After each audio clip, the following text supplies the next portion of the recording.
পাকিস্তানের ট্রেনিং হলো, পাকিস্তান থেকে ট্রেনিং হয়ে হাবড়া পর্যন্ত সেখানে কন্ট্রোল চলছে। ওইটাই তো ওর না, কোন নেটওয়ার্কে? পাকিস্তান থেকে আর ওর নেটওয়ার্ক চলে না। পাকিস্তান হলো মাস্টার কন্ট্রোল, ওর স্টেশন ওর আন্ডারে চলে এসছে কাঠমান্ডু। তো এই যে ইনি আছেন রানা রউফ, কাঠমান্ডু থেকে কথাবার্তা হতো, আপনি দেখছেন তো 2012-এ কেন গেছিলেন কাঠমান্ডু আপনাকে বলে দিলাম। পাকিস্তান আইএসআই অনেক বড় ঘাঁটি ছিল আপনার কাঠমান্ডু। আমি আরো স্পেসিফিক বলে দিচ্ছি, গৌশালা, ওখানে গিয়ে এরা রিক্রুটমেন্ট করছে আমাদের যতগুলো এক্স সার্ভিসম্যানকে নিয়ে যেত ওখানে, বলতে চলো চলো তোমাকে চাকরি দিচ্ছি আমি, ওখানে গিয়ে এই রিক্রুটমেন্ট করতেন এই স্পাই করার জন্য। তাহলে রানা রউফ এখন কোথায়? পাকিস্তান থেকে কোথায় চলে আসছেন? কাঠমান্ডুতে চলে আসছেন। কাঠমান্ডুতে ওনার একটা স্টেশন হেডকোয়ার্টার, স্টেশন চিফ হলো, মানে মাস্টার কন্ট্রোল থেকে কন্ট্রোল দেওয়া হলো আপনার কোথায়? কাঠমান্ডু। না, কাঠমান্ডু থেকে রাস্তা আমাদের বর্ডার খোলা আছে।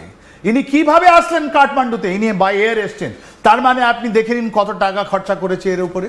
ইনি তো মাটির থেকে আসেন, মানে এ থেকে কোনো ট্রেন বা কোনো বাস ধরে আসেননি, না পানি জাহাজে আসেনি, তো হাওয়াই জাহাজ ধরে এসছেন।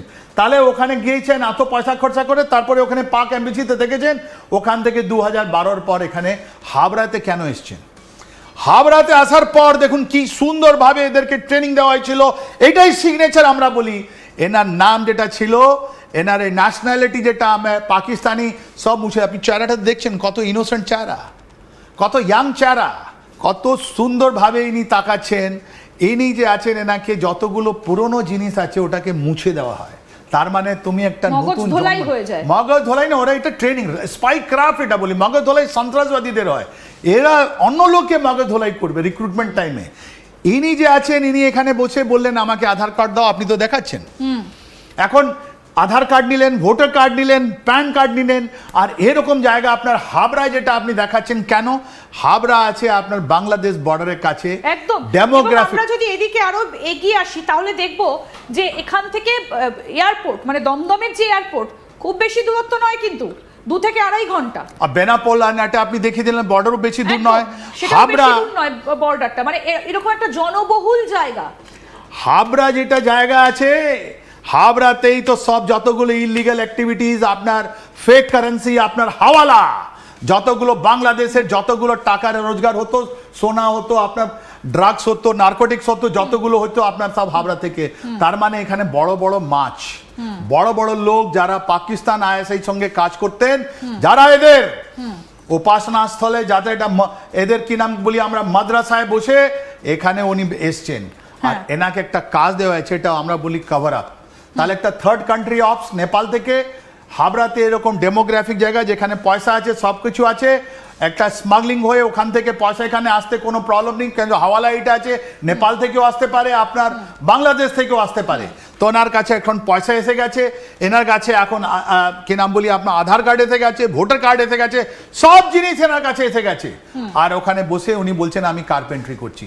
আর এনাকে যে নিয়ে এসছিল নেপাল থেকে, উনিও মনে হয় ধরা পড়েছেন। তাহলে একটা মডিউল নয়, এই মডিউলে অনেক লোক, ছোট ছোট সেন্টার আছে। আমরা হাবড়া দেখালাম, আমরা খানিকক্ষণ আগে বর্ধমানটাও দেখালাম, যে বর্ধমানের সঙ্গেও কিন্তু এখানে একটা লিঙ্ক আপ পাওয়া গিয়েছে। মানে কোন কোন জায়গাগুলো, একদিকে হাবড়া, অন্যদিকে আমরা দেখালাম হচ্ছে বর্ধমান।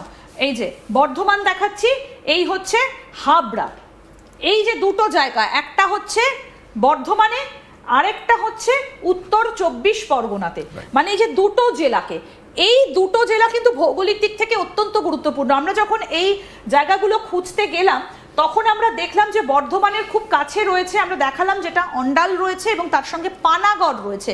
মানে টার্গেটটা কোথায়? টার্গেটগুলো গিয়ে হচ্ছে সেই সেনাঘাঁটি। তার মানে এই যে আসিম মুনির, তার যে বক্তব্যটা, তাহলে কি এই সব কিছুর পেছনে সেই আসিম মুনিরের মাথা কাজ করছে? মানে অপারেশন সিন্দুর, যেটা ভারতের তরফ থেকে বলা হয়েছিল যে শেষ হয়ে যায়নি অপারেশন সিন্দুর, স্থগিত রাখা হয়েছে, তাহলে পাকিস্তান কি চাইছে?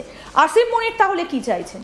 যে আবার সেই যুদ্ধটা শুরু হয়ে যাক? তিনি কি এই যুদ্ধটা তাহলে শুরু করে দিলেন? আসিম মুনিরের কথাটা স্বপ্ন থেকে যাবে। এই রানা রূপ 14 বছর ধরে আপনি কি ভাবছেন এখানে পেঁয়াজ কাটছিলেন?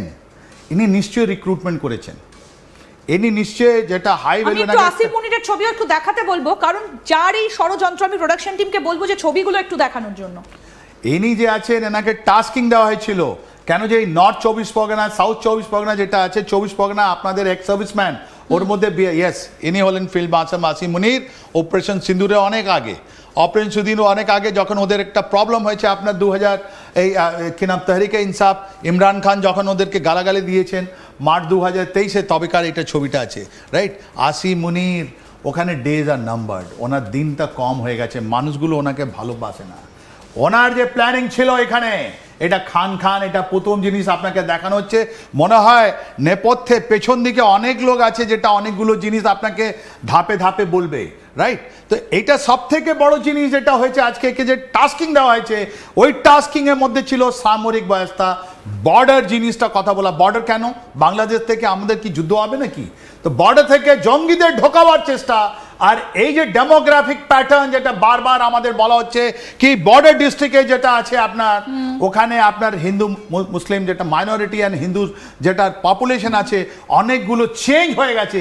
ওখানে কারা কারা রেডিক্যাল আছে, ওখানে কত মাদ্রাসায় কি কি পড়ানো হচ্ছে, কি করে ফান্ডিং দেওয়া হচ্ছে, ওখানে রিক্রুটমেন্ট কি করে হবে, এই জিনিসটা তো করছিলেন রানা রৌফ, যেটা আমি ফয়সালাবাদ এই যে আমরা আবার এলাম এই বর্ডারে পেট্রাপোল এবং বেনাপোল, এই যে এই জায়গাটা আমরা আবার এই জায়গাটাতেই দেখানোর চেষ্টা করছি। এই কিন্তু বাংলাদেশের বর্ডার, এই যে বেনাপোল আর এপাশে হচ্ছে পেট্রাপোল। তার মানে এই সীমান্তটা সেই যে আসিম মুনিরের কথা কেন বারবার উঠে আসছে, কারণ আসিম মুনির বলেছিলেন যে এবার যুদ্ধটা হবে কিন্তু ইস্ট অর্থাৎ পূর্ব দিকের কথা তিনি মেনশন করেছিলেন। তাহলে পূর্ব দিকে কে রয়েছে? পূর্ব দিকে রয়েছে বাংলাদেশ বর্ডার, অর্থাৎ তার মানে কি এই বর্ডার ঘেঁষেই এবার শুরু হবে ভারত এবং পাকিস্তান যুদ্ধ? কারণ এর আগে আমরা দেখেছিলাম যে যুদ্ধটা হয়েছিল কিন্তু কোন দিকে না, যুদ্ধটা হয়েছিল বর্ডারে, অর্থাৎ সেই কাশ্মীর সেই বর্ডারে পাকিস্তানের সঙ্গে। তাহলে কি এবার বাংলাদেশ বর্ডারকে হাতিয়ার করে এইখানে এবার যুদ্ধটা শুরু হবে? এই প্রশ্নটা কিন্তু উঠে আসছে। তাহলে টার্গেট কি সাধারণ মানুষ? তাহলে কি পাকিস্তান চাইছে একটা বড় ধরনের কিছু একটা ঘটাতে? আমি ওই ছবিগুলো আরেকবার একটু রিকল করি। এই যে একজন ইউএসের বাসিন্দা যাকে উত্তরপ্রদেশ থেকে ইতিমধ্যেই কিন্তু গ্রেফতার করা হয়েছে, এবং কিভাবে এই লোকটা এখানে আসে, এবং আমরা জানি যে তার সম্পর্কে বিভিন্ন জায়গা, কখনো সে ব্যাঙ্গালোরে গেছে, বিভিন্ন জায়গাতে গেছে, এবং অবশেষে তাকে উত্তরপ্রদেশ থেকে গ্রেফতার করা হয়েছে গত জুলাই মাসে। তাহলে কি এ সিআইএর এজেন্ট? তাহলে কি আইএসআই এর পেছনে সিআইএ কাজ করছে? অ্যাবসলিউটলি। এর সম্বন্ধে আপনি জেনে আশ্চর্য হবে, নিজে কথাটা বলেছে আমি থাইল্যান্ড ছিলাম, থাইল্যান্ড থেকে আমি নৌকা করে আমি শ্রীলঙ্কা এসেছি, শ্রীলঙ্কা থেকে আমি ভারতে ঢুকেছি, আর ওখানে গোয়াতে আমি এতদিন গোয়াতে ছিল এবং ব্যাঙ্গালোরে ওর আত্মীয় রয়েছে, তার কাছে কাগজপত্র থাকলেও থাকতে পারে, এরকম অনেক। আমার কাছে কিছু নেই, আমার কাছে মোবাইল ফোন নেই, কিছু আর কিছু মিটারের জন্য ধরা পড়লো, নাহলে পালিয়ে গেছে নেপালে। কেন পালিয়ে গেল? এইটা নতুন ইন্ডিয়া, এই নতুন ইন্ডিয়াতে আমরা এইসব চক্র চলতে দেব না। এই সিআইএ হোক বা অন্য কোনো, যে তুরস্ক হোক বা পাকিস্তান হোক বা বাংলাদেশ হোক বা যে কোনো কান্ট্রি হোক, আমরা ছাড়ছি না। আর তাই জন্য এটা জর্ডানকে আগে আপনাকে ধরে আপনাকে দেখিয়ে দিল এরা কি আমরা কি আছি, রাইট? That is point. আজকে রৌফ রানার কথাটা আপনাকে বলি, এই হাবড়াতে বসে কি করেছে, ওর টাস্কটা নিশ্চয় ছিল একটা সামরিক টাস্ক ছিল। দেখুন আপনি কত ইয়াং লোক, এর চেহারা দেখুন, এর চোখ দেখুন, পাকিস্তানি নাগরিক এটা,